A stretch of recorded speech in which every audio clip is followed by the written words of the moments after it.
Are there some particular opportunities in the globe at the moment in this post-Brexit world, and with President Trump's entry crackdowns?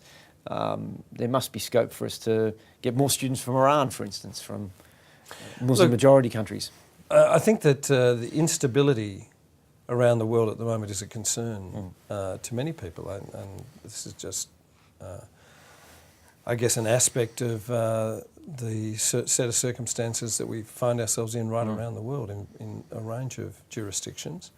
There's a lot of turmoil, there's a lot of anxiety in various parts of the world. The Brexit decision in the UK and the UK Prime Minister Theresa May's view, for example, of international student numbers being part of their overall migration numbers into the UK, has put a ceiling on international student numbers.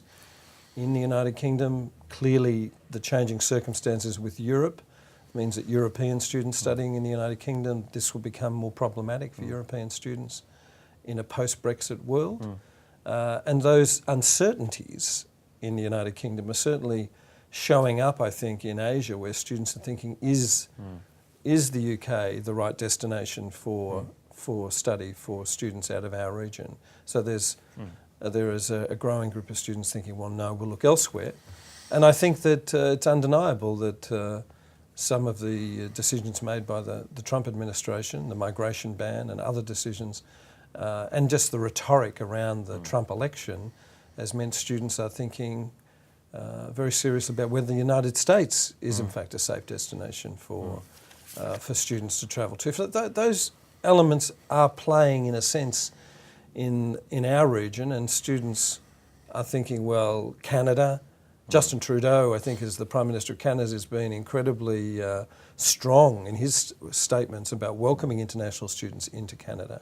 And I think there's a clear growth there for Canadian institutions.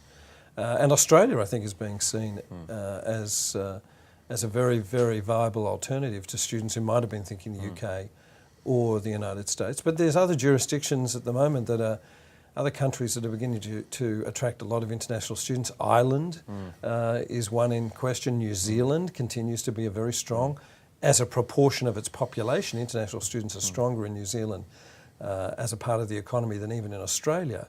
And when you think about it economically, this is our third largest export industry behind iron ore and coal, at $22 billion a year of value to the Australian economy. So international education is hugely important to Australia. And there's a recognition of that elsewhere in the world. So yeah, I think the circumstances that we're seeing right around the world will impact on the decisions being made by families and young people about where they want to study. And I think that's true. You mentioned Iran and the Middle East. There are opportunities there as well, although that's quite complex because of visa processing issues. But certainly there are opportunities for Australia, and I think there are opportunities for Western Sydney University. Another part of Asia is China, the Chinas, and I have noticed across the schools a series of appointments of people called Associate Deans International China. What's going on there? What's the thinking behind this, and how's it going? And I'm glad that you've got behind the program in social sciences and psychology. Dr. Julie Wen's been appointed to this role, which is excellent.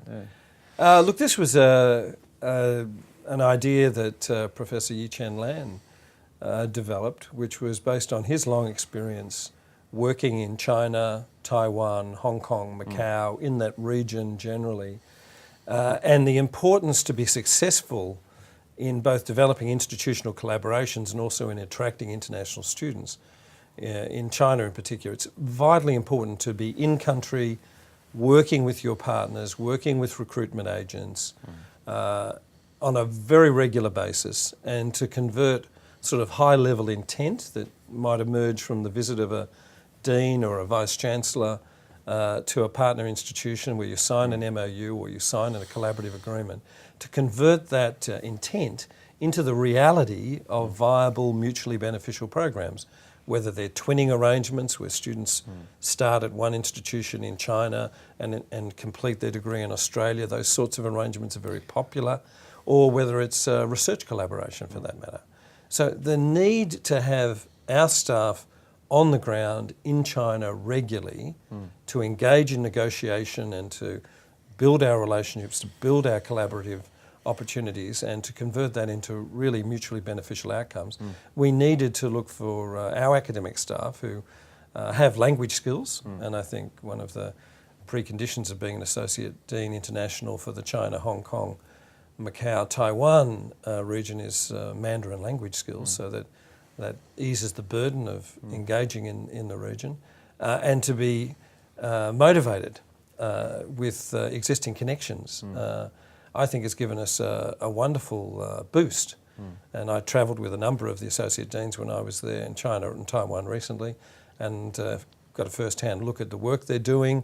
It's very early in the context of this initiative, but I think we have now 9 Associate Deans International, and they're making regular trips into the region. They're working with our partners, and I think we'll see greater momentum build up around some of our most important partnerships. Bear in mind that Western Sydney University has been slow to move into this space compared to many other universities, for very good reason. The university being only 28 years of age now, but its early development was really around bringing the colleges together to form a university. That was very much the focus. It was a community Western Sydney focus, which was vitally important.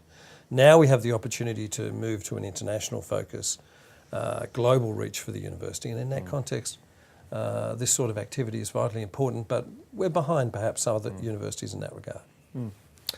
Okay. We mentioned Brexit, President Trump, post-truth world, alt-facts. I noticed you made some comments recently about that. What's the role of Western Sydney University in a post-truth, alt-fact world?